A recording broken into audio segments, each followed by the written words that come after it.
Hello बच्चों, आज के इस वीडियो में हम बात करेंगे उत्परिवर्तन के बारे में। ठीक है, इसके पहले आप लोगों को क्लास 10th के बायोलॉजी के बच्चों को बताया जा चुका है जैव विकास की अवधारणा के बारे में, जिसके बारे में आप लोगों ने लैमार्कवाद या लैमार्क के बारे में पढ़ा, फिर न्यू लैमार्किज्म या नव लैमार्कवाद के बारे में पढ़ा, फिर जो है डार्विनवाद के बारे में पढ़ा, फिर न्यू डार्विनिज्म के बारे में पढ़ा।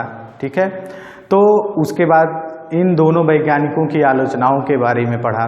ठीक है, तो इन सारी चीज़ों को पढ़ने के बाद आपका एक और टॉपिक इसमें जो है अगला टॉपिक है उत्परिवर्तनवाद या म्यूटेशन थियरी।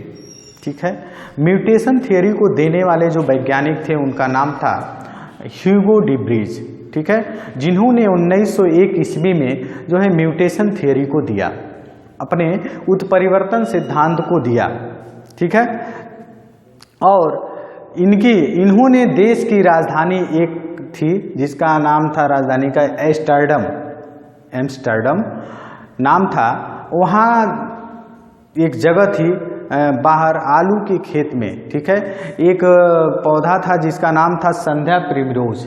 ठीक है, या इवनिंग प्रिमरोज के नाम पर इसको जाना जाता है। ये पौधे का नाम है संध्या प्रिमरोज या इवनिंग प्रिमरोज, जिसका बॉटेनिकल नेम है ऊनोथेरा लैमार्कियाना। ठीक है, स्पीसीज क्या थी? लैमार्कियाना, याद ध्यान देंगे। ठीक है, ऊनोथेरा लैमार्कियाना स्पीसीज पर को इन्होंने देखा, यानी कि जब ये उसका अध्ययन किए, यानी कि एम्स्टर्डम के खेत में देखा गया, आलू के खेत में, कि वहाँ पर संध्या प्रिमरोज की जब किस्मों को देखा इन्होंने, तो इनको दो अलग अलग किस्में दिखाई दी। ठीक है, अलग अलग किस्में दिखाई दी, और इनमें से देखा कि कुछ पौधों के तनों की लंबाई एवं रंग,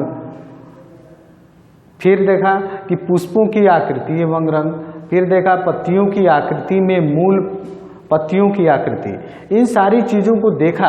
तो वो दोनों स्पीसीज में इन चीज़ों को लेकर के, तनों की लंबाई एवं रंग को लेकर के, पुष्पों की आकृति एवं रंग को लेकर के और पत्तियों की आकृति को लेकर के काफ़ी भिन्नताएं थी। ठीक है, जो अपने जो है पूर्वज से काफ़ी, मतलब उसी स्पीसीज से काफ़ी अलग दिखाई दे रहे थे। ठीक है, तब इन्होंने क्या किया, इनके अंदर, यानी कि जो इनसे जिन पौधों से ये होकर उत्पन्न हुए थे, यानी कि उन मूल पौधों से इनके अंदर क्या थी, भिन्नता दिखाई दे रही थी, वो अलग दिखाई दे रहे थे। ठीक है, इसके बाद इनको चुन करके इन्होंने कई पीढ़ियों तक इन पौधों को उगाया। ठीक है, तो फिर भी देखा कि इनके अंदर वही चीज़ें क्या थी, विद्यमान थी। वो क्या थे, उनकी तनों की लंबाई एवं रंग, पुष्पों की आकृति एवं रंग और पत्तियों की आकृति में सेम उसी तरीके की भिन्नताएं थी जैसा कि उन्होंने पहली बार देखा था। ठीक है, तो उसमें देखा कि ये पौधे इतने भिन्न थे कि उनको जो है नई जाति के रूप में इन्होंने देखा। मतलब कि जो इनकी मूल जातियां थी, यानी जो पूर्वज थे इनके, तो उनके अंदर इन्होंने देखा कि इनके अंदर काफ़ी भिन्नता थी, कि उनके पूर्वज और इनके जो इनसे उत्पन्न होने वाली जो संतान, ठीक है, उनके अंदर, हालांकि एक ही जगह से ये क्या हुए थे, उत्पन्न हुए थे, लेकिन उनके अंदर काफ़ी इन चीज़ों को लेकर के भिन्नताएं देखी, और इन्होंने देखा कि ये नई जाति के रूप में थी। ठीक है, इनको नई जाति के रूप में इन्होंने देखा कि मूल पौधे से भिन्नता जो है इनके अंदर, वो क्या है, एक नई जाति का रूप है, एक नई जाति है। ठीक है, तो इसी को इन्होंने 1901 में उत्परिवर्तन सिद्धांत के नाम से प्रस्तुत किया। ठीक है, और इसी को तो मूल परिभाषा पे आते हैं कि उत्परिवर्तन क्या होता है। ठीक है, तो इन्होंने, ह्यूगो डी ब्रीज ने उत्परिवर्तन के बारे में अपना जो मत प्रस्तुत किया, इसको बताया गया कि जीन में अचानक होने वाले परिवर्तन को उत्परिवर्तन कहा जाता है। ठीक है, और ये क्या होते हैं, वंशागत होते हैं।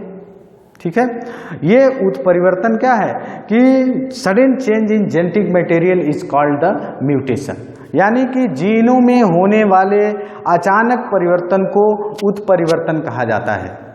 ठीक है, यानी आनुवंशिकी इकाई में होने वाले अचानक परिवर्तन को उत्परिवर्तन कह सकते हैं। ठीक है, तब देख करके अब उनके उत्परिवर्तन सिद्धांत के अंतर्गत निम्न बातें प्रस्तुत की गई। देखिए, पहला था जाति लक्षणों में अचानक होने वाले वंशागत परिवर्तन उत्परिवर्तन कहलाते हैं। जातीय लक्षणों में जैसे मान लीजिए किसी भी जाति की कोई एक जाति होती है, सबसे इकाई जो है, सबसे छोटी इकाई जो है जाति होती है, ठीक है। उस जाति के लक्षणों में अचानक परिवर्तन, लक्षणों में मतलब उस जाति के जो लक्षण, जो कुत्ते का जैसे मान लीजिए स्पीशीज है, कोई जाति है कुत्ते की एक, तो अगर उसके अंदर उस जाति के मतलब उसके लक्षण जो है, आप जानते होंगे कि कुत्ते का कौन कौन सा लक्षण होता है, ठीक है। तो अगर उसको देखा जाए, पौधे कोई स्पीशीज है, उस पौधे को आप जान सकते हैं कि उस पर्टिकुलर ये स्पीशीज है उस पौधे की, ठीक है। तो उसको देख करके ये जान सकते हैं कि इसके यही कैरेक्टर होंगे। उसी में अचानक परिवर्तन हो जाए, मतलब कि उसके लक्षण में दूसरा कोई लक्षण उत्पन्न हो जाए, तो उसे को कहा जाता है उत्परिवर्तन। कह रहा है कि दूसरा नंबर, उत्परिवर्तन प्रायः अनिश्चित होते हैं, मतलब कि ये निश्चित नहीं होता है इसमें कि उत्परिवर्तन होगा या नहीं होगा। ये क्या होते हैं? प्रायः अनिश्चित है, हो भी सकते हैं, नहीं भी हो सकते हैं। उत्परिवर्तन लाभदायक व हानिकारक दोनों प्रकार के हो सकते हैं, मतलब कि उत्परिवर्तन से नई जातियों का विकास भी होता है और उत्परिवर्तन से हानियां भी हो सकती हैं, ठीक है। उत्परिवर्तन जैसे मान लीजिए कि उत्परिवर्तन होता कैसे है, जैसे मान लीजिए कि क्रॉसिंग ओवर के दौरान, जीन विनिमय के दौरान भी उत्परिवर्तन होते हैं, ठीक है। फिर जैसे मान लीजिए कि कोई एक्सरेज है, एक्स विकिरण है, उसके द्वारा जो है उत्परिवर्तन हो सकते हैं, ठीक है। अल्ट्रावायलेट रेज है, ठीक है। तो जो डीएनए डिफ्रैक्शन कार्य करती हैं, तो उनके कारण उत्परिवर्तन, कोई केमिकल म्यूटाजेंस हैं, कोई रासायनिक तत्व हैं, उसके द्वारा जो है उत्परिवर्तन हो सकते हैं, ठीक है। तो ये तमाम सारी चीज़ें बताई गई उत्परिवर्तन के बारे में। तो उत्परिवर्तन जब अल्ट्रावायलेट रेज के कारण, अगर मान लीजिए एक उदाहरण दे रहे हैं, उनके कारण अगर होता है, तो ये क्या करती हैं, अल्ट्रावायलेट रेज हमारे अंदर जब शरीर के ऊपर पड़ती हैं, तो ये डीएनए डिफ्रैक्शन कार्य करती हैं।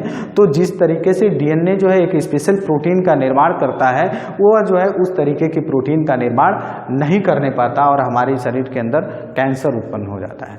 तो हानिकारक भी हो सकते हैं। देखिए, उत्परिवर्तन प्रायः जनन द्रव्य क्या है? जनन द्रव्य या जर्म प्लाज्म, एक होता है सोमैटोप्लाज्म और एक क्या होता है, जर्म प्लाज्म। तो जो जननिक कोशिकाएं होती हैं, ठीक है, उनके अंदर होते हैं, ठीक है।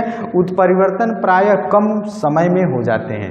कह रहा है कि जिस तरीके से विकास में काफ़ी समय लगता है, विकास एक क्या है, क्रमिक प्रक्रिया है, तो उसमें समय ज़्यादा लगता है, धीरे धीरे परिवर्तन होता है। लेकिन उत्परिवर्तन क्या है, कम समय में होता है। अचानक ही कोई जीव क्या होगा, अपने पेरेंट्स से भिन्न दिखने लगेगा, तो ये क्या हो गया, ज़्यादा समय नहीं लगा इसमें। तो इसलिए कह रहा है कि उत्परिवर्तन कम समय में हो जाते हैं।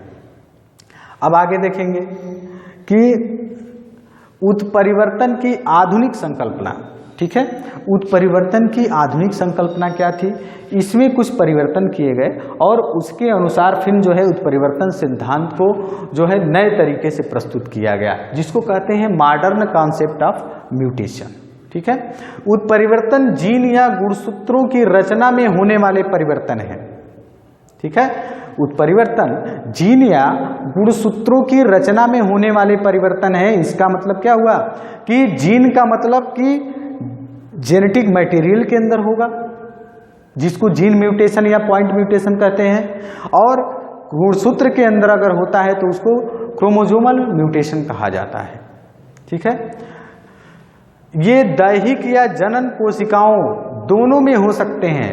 दैहिक कोशिकाएं वे कोशिकाएं जो क्या करती हैं, सिर्फ जो है दैहिक कोशिकाओं के निर्माण में जो शरीर की रचना का निर्माण करती हैं, शरीर बॉडी के स्ट्रक्चर में भाग लेती हैं दैहिक कोशिकाएं, ठीक है। और कुछ जर्म सेल यानी गोनैड्स में टेस्टिस ओवरी में होने वाले परिवर्तन ही, तो दोनों हो सकते हैं, परंतु जर्म प्लाज्म में होने वाले परिवर्तन ही वंशागत होते हैं। कह रहा है कि सोमैटोप्लाज्म यानी जब दैहिक कोशिकाओं में सोमैटिक सेल्स में अगर उत्परिवर्तन होता है, तो सोमैटिक सेल्स में होने वाले परिवर्तन जो है वो क्या होते हैं, एक पीढ़ी से दूसरी पीढ़ी में स्थानांतरित नहीं होते हैं। जबकि जर्म सेल यानी गोनैड्स में गोनाइड्स में आता है टेस्टिस और प्लस ओवरी, ठीक है, वृषण और अंडाशय। इसमें अगर होता है अगर कोई उत्परिवर्तन तो वही क्या होते हैं, वो अगली पीढ़ी में ट्रांसमिट होते हैं। उत्परिवर्तन प्रभावी तथा अप्रभावी दोनों प्रकार से हो सकते हैं। उत्परिवर्तन का राय प्रभावी का मतलब जो दिखे, अप्रभावी का मतलब जो न दिखे, जो अपने प्रभाव को न दिखा पाए, ये दोनों प्रकार के हो सकते हैं। अधिकांश घातक उत्परिवर्तन अप्रभावी होते हैं। घातक उत्परिवर्तन का मतलब कि जो उत्परिवर्तन जो है क्या है, हमारे शरीर के लिए हानिकारक है, तो वो अप्रभावी होते हैं, मतलब उनका हमारे शरीर के ऊपर कोई प्रभाव नहीं पड़ता। उत्परिवर्तन दिशात्मक नहीं होते, मतलब कि इनकी कोई एक दिशा नहीं है कि हाथ में हो रहा है तो हाथ में होगा, ठीक है, पैर में हो रहा है तो सिर्फ पैर में होगा, नहीं। कह रहा है कि उत्परिवर्तन दिशात्मक नहीं होते, कोई इनका डायरेक्शन नहीं होता, ये शरीर के किसी भी अंग एवं लक्षण को प्रभावित कर सकते हैं। कह रहा है कि शरीर के किसी भी अंग में उत्परिवर्तन हो सकता है, किसी भी लक्षण को ये प्रभावित कर सकता है, तो इसका कोई पर्टिकुलर सीमा नहीं है कि ये कहीं दिशा में होगा। आगे, उत्परिवर्तन अकस्मात व स्वतः विकसित होते हैं।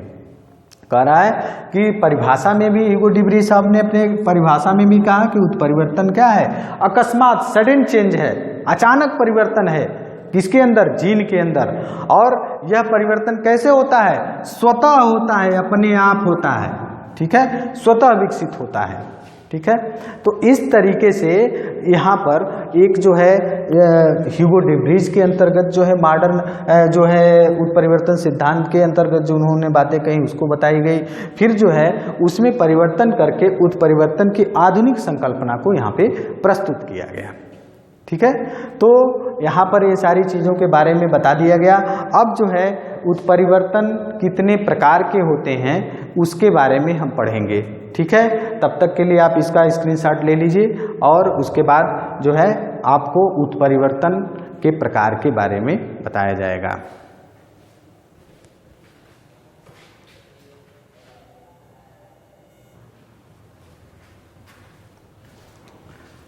हाँ बच्चों, आपने स्क्रीनशॉट ले लिया होगा, ठीक है। अब इसके बारे में पढ़ेंगे आगे चल करके उत्परिवर्तन के प्रकार, ठीक है।